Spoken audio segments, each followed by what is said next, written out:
بس جیسے ہی صبح عاشور قریب آنے لگی، امام حسین علیہ السلام نے ہم شکل رسول علی اکبر سے کہا، بیٹا اذان دو۔ علی اکبر کی اذان کے ساتھ رسول اللہ کے خاندان نے نماز فجر پڑھی۔ اتنی دیر میں فوج یزید امام حسین علیہ السلام پہ نماز میں ہی حملہ کر دیا، اور پھر ہر ایک شہید شہادت کا جام پیتا گیا۔ کبھی حر شہید ہوتے ہیں تو کبھی زہر شہید ہوتے ہیں، کبھی چون شہید ہوتے ہیں، کبھی حبیب شہید ہوتے ہیں، کبھی امام حسین شہزادے قاسم کے ٹکڑے چنتے ہیں تو کبھی غازی عباس کے بازو اٹھاتے ہیں، کبھی علی اکبر کے سینے سے برچی نکالتے ہیں تو کبھی اپنے معصوم صغیر علی اصغر کے گلے پہ تیر دیکھتے ہیں۔ بس جب کرب و بلا میں نواسائے رسول کا ساتھی کوئی نہ رہا، آپ خیمے میں آتے ہیں اور بی بی فضا سے کہتے ہیں، ماں فضا میرے وہ پرانے کپڑے لاؤ جو جگہ جگہ سے پھٹے ہوئے ہیں۔ بی بی زینب نے پوچھا، بھائی پرانے کپڑے کیوں پہن رہے ہیں؟ امام حسین فرمانے لگے، اے بہن، یہ لوگ ایسے بدترین لوگ ہیں، میری شہادت کے بعد میرے جسم کو لوٹیں گے۔ شاید میرے پھٹے پرانے کپڑے دیکھ کے ان کا ضمیر جاگ جائے۔ تمام بیویوں سے الوداع کہتے کہتے امام سجاد کے خیمے آتے ہیں۔ امام سجاد بستر بیماری پہ، امام حسین آواز دیتے ہیں، بیٹا سجاد اپنے بابا حسین کا آخری سلام قبول کرو۔ امام سجاد نے جیسے آنکھیں کھولی، دیکھا امام حسین کے چہرے پہ علی اصغر کا خون ملا ہے، نہ ساتھ میں علی اکبر ہے نہ غازی عباس۔ چیخ کے کہنے لگے، بابا، بھائی اکبر، چچا عباس، ہمارے لوگ کہاں ہیں؟ امام حسین نے فرمایا، سجاد صبح سے لے کے اب تک سب جام شہادت پی چکے۔ امام سجاد سہارے سے اٹھتے ہیں اور کہتے ہیں، بابا مجھے اجازت دو۔ امام حسین نے فرمایا، سجاد تمہارا امتحان یہ نہیں بلکہ تمہارا امتحان تو میری شہادت کے بعد شروع ہوگا۔ تجھے اپنی بہنوں اور ماؤں کے ساتھ قیدی بنایا جائے گا۔ سجاد تمہیں پتھر مارے جائیں گے، باغی کا بیٹا بلایا جائے گا۔ سجاد اسلام کا نام بلند کرنا، ہر جگہ اپنے نانا کی رسالت کی گواہی دینا۔ امام سجاد روتے رہے اور امام حسین میدان تک آ پہنچے۔ ایک طرف 9 لاکھ کا مجمع تھا اور ایک طرف نواسائے رسول حسین ابن علی آ کے کہتے ہیں، اے لوگو بتاؤ میرا قصور کیا ہے؟ کیا میں نے کسی پہ ظلم کیا ہے؟ کیا میں نے کسی کا حق غصب کیا ہے؟ کیا میں نے حلال کو حرام اور حرام کو حلال کیا ہے؟ کس جرم کی وجہ سے مجھ سے لڑنے آئے ہو؟ تمام لوگ ہم آواز ہو کے کہتے ہیں، ہم تجھے اس لیے مارنا چاہتے ہیں کیونکہ تو علی کا بیٹا ہے۔ امام حسین فرماتے ہیں، اے لوگو، آج جس اسلام کا پرچم تمہارے ہاتھوں میں ہے، یہ پرچم میرے بابا علی نے اونچا کیا ہے۔ نہ بھولنا، خیبر و خندق، بدر و احد میں اگر علی نہ ہوتے تو مسلمانوں کی فتح ناممکن تھی۔ اے لوگو بتاؤ، اللہ کے رسول نے فرمایا تھا کہ جو اس علی کا دشمن وہ مجھ محمد کا دشمن، اور جو میرا دشمن وہ اللہ کا دشمن، جو اس علی کا دوست وہ مجھ محمد کا دوست، اور جو میرا دوست وہ اللہ کا دوست۔ جہاں حق ہوگا وہاں علی ہوگا، اور جہاں علی ہوگا وہیں حق ہوگا۔ آج اسی علی کے بغض میں تم مجھے اور میرے بچوں کو مار رہے ہو۔ اتنے میں فوج یزید ادھر ادھر دیکھنے لگی۔ عمر بن سعد نے کہا، شمن نے کہا کہ حسین کی بات نہ سنو، حملہ کر دو بس۔ امام حسین علیہ السلام پہ فوج یزید نے حملہ کر دیا۔ امام حسین جیسے ہی ذوالفقار نکال کے فوج یزید کے حملے کا جواب دیتے ہیں، تاریخ نے لکھا لاکھوں فوجی بھاگنا شروع کر دیتے ہیں۔ کربلا کی زمین پہ کوہرام برپا ہو گیا۔ دنیا کی تاریخ میں ایسی جنگ کبھی نہ دیکھی تھی کہ ایک طرف 9 لاکھ کا مجمع اور دوسری طرف رسول اللہ کا ایک نواسا۔ فوجی اشقیا जाके दारुल अमाना तक पहुंच गए और इमाम हुसैन फरमाते हैं, आओ एक भूखे की जंग देखो, एक प्यासे की जंग देखो, रसूल के इस नवासे की जंग देखो जिसका जवान भाई मारा गया, जिसके जवान बेटे के सीने में बर्छी को मारा गया, जिसने अपने हाथों से अपने 6 माह के बच्चे की कब्र बनाई। इमाम हुसैन जमीन करबला में शेर की तरह हमला कर रहे हैं। इतने में आवाज गैब आती है, ऐ हुसैन तेरा रब तुझसे राजी हुआ।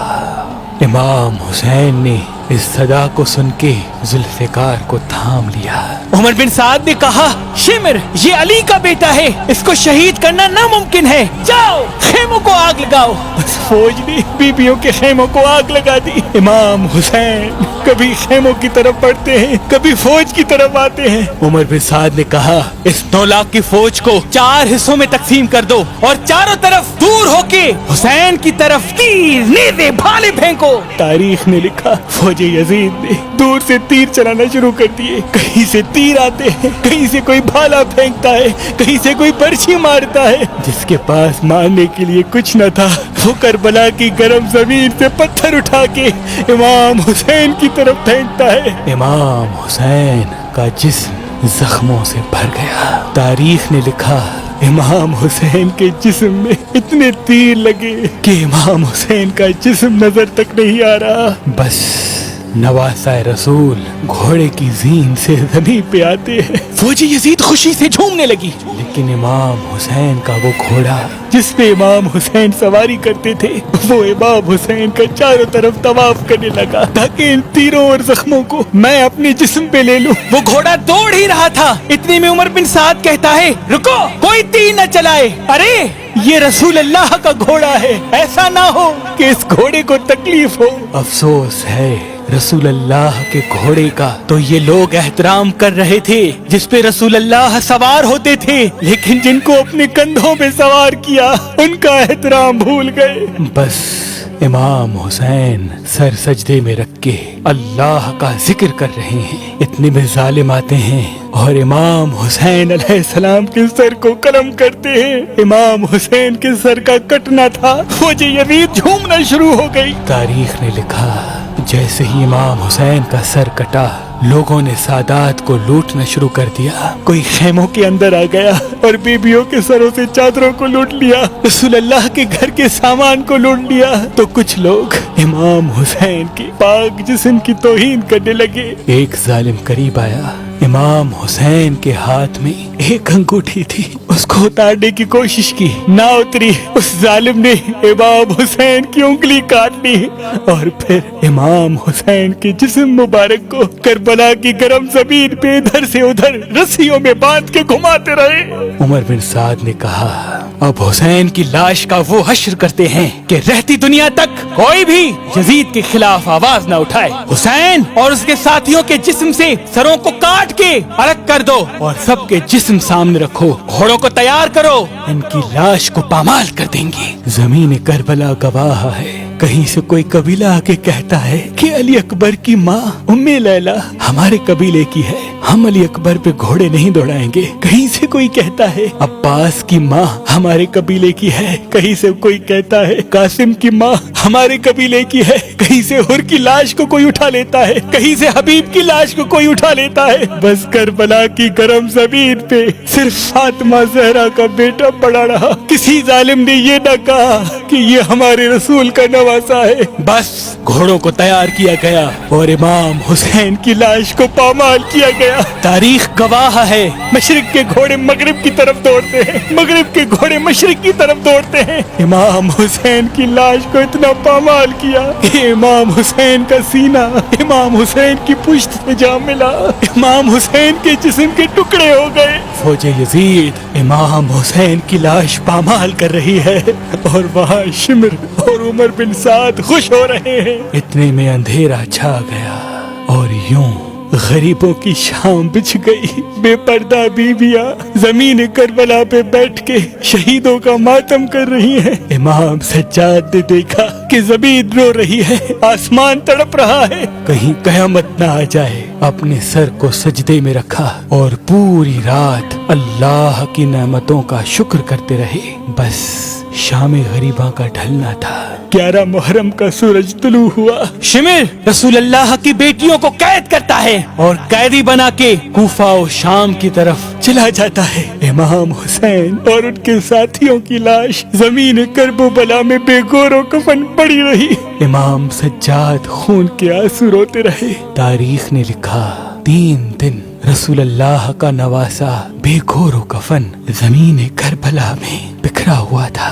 13 मुहर्रम 61 हिजरी। जब आसपास के लोगों ने देखा कि फौज का पहरा कम हुआ है तो वो नहर फरात से पानी भरने के लिए बाहर आए। बनी असद की औरतें देखती हैं कि जमीन करबला पे लाश बिखरे हुए हैं। वो चीख के रोती हैं और अपने अपने मर्दों के पास जाके कहती हैं, ऐ लोगो, ये रसूल अल्लाह का खानदान था, शायद यजीद की फौज ने इनको कत्ल कर दिया। आओ इन गरीबों की लाशों को तदफीन करते हैं। उनके मर्दों ने कहा, क्या कह रही हो, यजीद ने मारा है, ऐसा ना हो कि इनको तदफीन करें और कल यजीद हमें भी मार दे। वो औरतें रो के कहती हैं, ऐ बदबख्त लोगो, अल्लाह के रसूल ने फरमाया था कि मैं अजर रिसालत कुछ नहीं मांगता सिवाय इसके कि मेरी औलाद से मोहब्बत करना। ऐ लोगो, अगर तुम नहीं जाते तो हम औरतें जाती हैं और हम रसूल अल्लाह के खानदान को तदफीन करती हैं। कुछ के ज़मीर जागे और कुछ मर्द कुछ औरतें जमीन करबला पे पहुंची। देखा ये किसी के जिस्म पे सर नहीं, लाश जमीन करबला में बिखरी हुई है।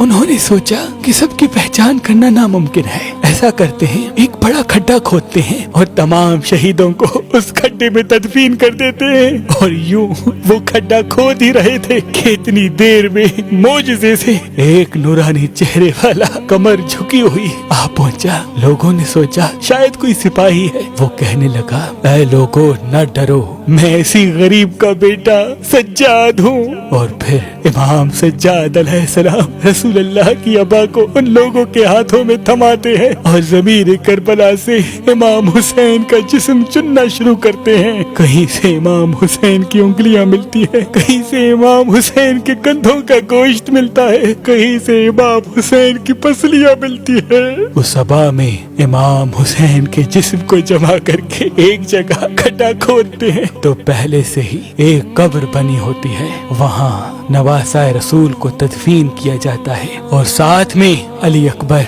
और अली असगर को तदफीन किया जाता है। और उस बड़े खड्डे में तमाम शहीदों को तदफीन किया जाता है, जिसको आज भी जमाना गंजे शहीदा कहता है। इतने में कोई कहता है, एक बूढ़े की लाश रह गई है। इमाम सज्जाद रो के कहते हैं, ये हबीब इब्ने मज़ाहिर है। अल्लाह की मर्जी ये है कि हबीब की कब्र हुसैन के दरवाजे पे बने ताकि हर आने वाला हबीब की ज़ियारत करके इमाम हुसैन की ज़ियारत करे। अब सब जा ही रहे थे कि इतनी देर में इमाम सज्जाद कहते हैं, रुको, आओ नहर की तरफ। जैसे ही नहर की तरफ बढ़े, रास्ते में एक बाजू मिला। इमाम सज्जाद ने उस बाजू को सीने से लगाया। आगे बढ़ते हैं, दूसरा बाजू मिला, उस बाजू को भी सीने से लगाया। बस जैसे ही थोड़ा सा आगे चले तो जनाब अब्बास अलमदार का जिस्म नजर आता है और वहीं जहाँ हजरत अब्बास शहीद हुए वहाँ उनकी कब्र बना देते हैं। तारीख ने लिखा, करबला के वाक़ये के बाद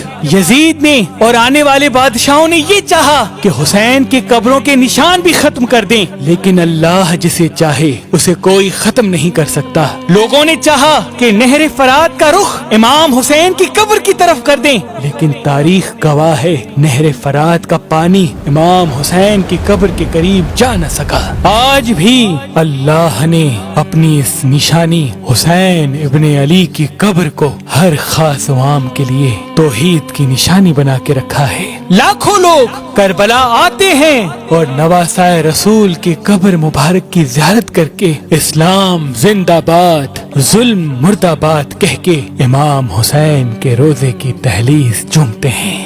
सलाम हो रसूल अल्लाह के नवासे इमाम हुसैन इब्ने अली पर। इमाम हुसैन इब्ने अली पर। इमाम हुसैन इब्ने अली पर।